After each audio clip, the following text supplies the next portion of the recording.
My name is Emily Carter, and I was 35 when this all happened. That day was supposed to be perfect, my baby shower. The room was glowing with soft pink and white decorations, fairy lights twinkling, and gentle music filling the background. Friends and family laughed, clinked glasses, and took pictures. I felt like all the years of waiting had finally led to this moment. After 7 long years of trying, of doctor's visits, pills, disappointments, and countless tears, I was finally pregnant. 7 years of hope and heartbreak. Nights I cried alone, pretending everything was fine, and days I smiled while my heart ached. And through it all, there was one person who never let me crumble. My husband, Mike. Calm, patient, and endlessly supportive, he had always been my rock. Even when whispers and sideways glances haunted me, Mike stood by my side. I held my small bump gently, smiling at the thought of the life growing inside me. People joked about how special this baby would be after all the struggle we had gone through. I laughed too, but deep down I knew it wasn't just joy, it was survival. We had fought so hard just to reach this point. Mike came toward me with a tiny gift in his hands. "For you," he said softly. I smiled, shaking my head. "You've already given me everything," I whispered. He chuckled. "Not enough." And that familiar smile reminded me why I loved him so fiercely. The cake arrived, candles lit, everyone clapping and cheering. I closed my eyes, ready to make a wish, but for the first time, I didn't wish for anything. Everything I ever wanted was already here.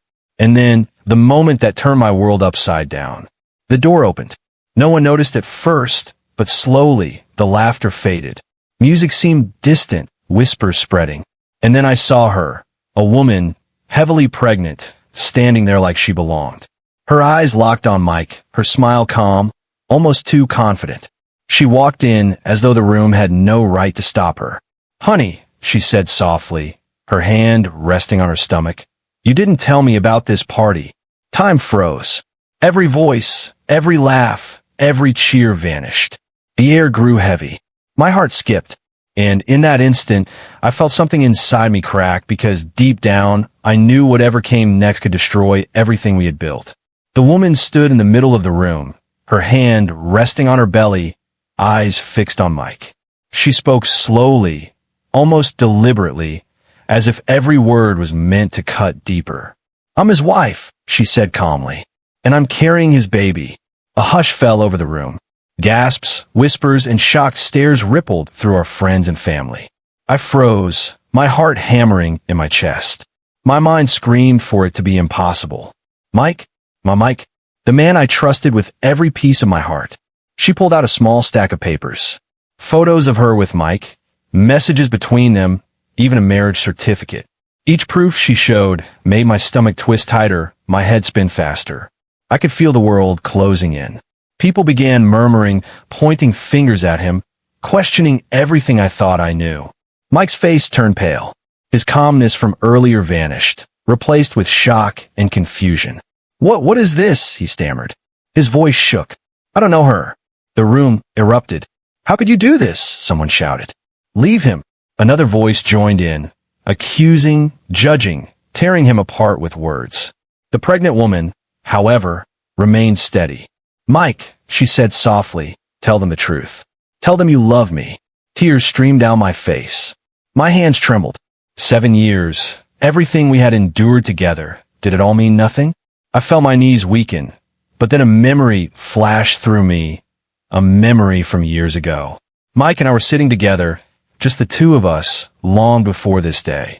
He had held my hands tightly and promised me, "No matter what happens, Emily, no matter what, we will never leave each other. We will trust each other, even when the world stands against us." His voice echoed in my mind as I came back to the present. And then he had said something I'd never forget. "I can make mistakes. I can fail. I can lose everything, but I can never betray you." Suddenly, the chaos around me didn't feel as loud. The whispers, the judging eyes, the proof she displayed, it all faded slightly. I looked at Mike, really looked at him, and there it was, the truth in his eyes.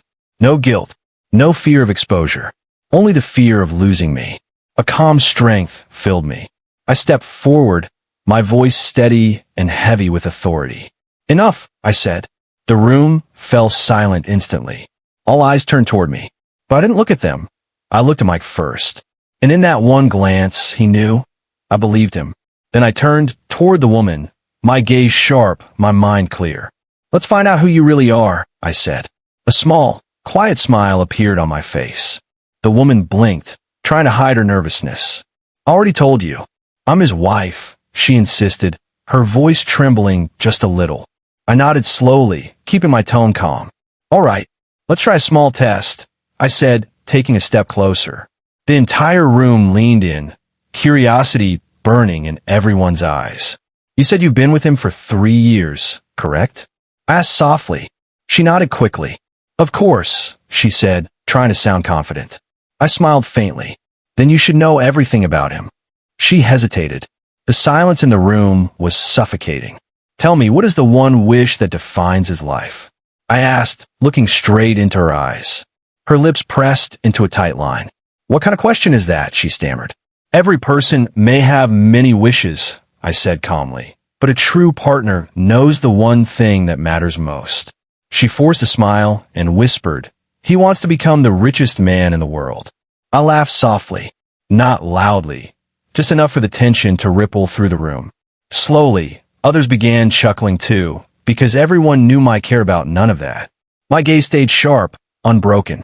I think you weren't prepared well, I said, letting my words settle over her like a weight. Her confidence started to falter. I have proof. I am his wife, she snapped, voice shaking now. I nodded, patient but firm. One last question, I said slowly. Tell me, what is his daily habit? The thing he never misses. She hesitated again, the cracks forming in her composure. He likes movies, clubs, he goes out every day, she said uncertainly. This time Mike smiled slightly. Completely wrong, he whispered under his breath. I continued, voice calm but sharper than before. Every day, Mike spends time alone. Just breathing, thinking, silence, nature, peace. The room shifted. People began to doubt her claims. I stepped closer, keeping my tone steady. Now, tell me, who are you really? Her face turned pale, hands trembling. Should I call the police? I asked quietly. That was all it took. She broke down completely. Tears poured from her eyes. I'm not his wife, she confessed, voice cracking. Gasps filled the room. Hey, someone shouted. She nodded, sobbing. I needed money. I'm pregnant, and I had no one to help me. Did he offer me money to pretend? My eyes narrowed. Who? I demanded. Slowly, shaking, she pointed across the room. And there he was, Mike's close friend and business partner. The same man smiling just moments ago, now frozen. Before anyone could react, he tried to escape, but the room blocked his way. Where are you going? Someone shouted. He faltered, trapped, exposed. Mike stepped forward, voice calm, but cold and sharp. I trusted you. I gave you everything, and this is what you did. The man looked down, silent, then muttered bitterly, I wanted you to lose it all. The truth hit everyone. The betrayal, the manipulation, the lies, it all came crashing down. The man who had tried to ruin everything was dragged toward the door. Shouts and struggles useless against the weight of truth. People watched silently, some whispering, some shaking their heads in disgust. He had lost everything, respect, power, dignity. And for a moment, the room was quiet, heavy with relief and disbelief. I turned to Mike. His eyes were wet, voice trembling but calm now. I'm sorry, he whispered. I shook my head, smiling softly. You did nothing wrong, I said. Today, I stand with you because I never doubted you. Not once. He took my hands, voice breaking. Emily, when everyone blamed me, you believed me. I don't know what I did to deserve you, but I am thankful every single day. My heart swelled, tears rolling down my cheeks, not of pain, but of pride, relief, and love. We stood together, holding each other, the chaos around us fading like a distant storm.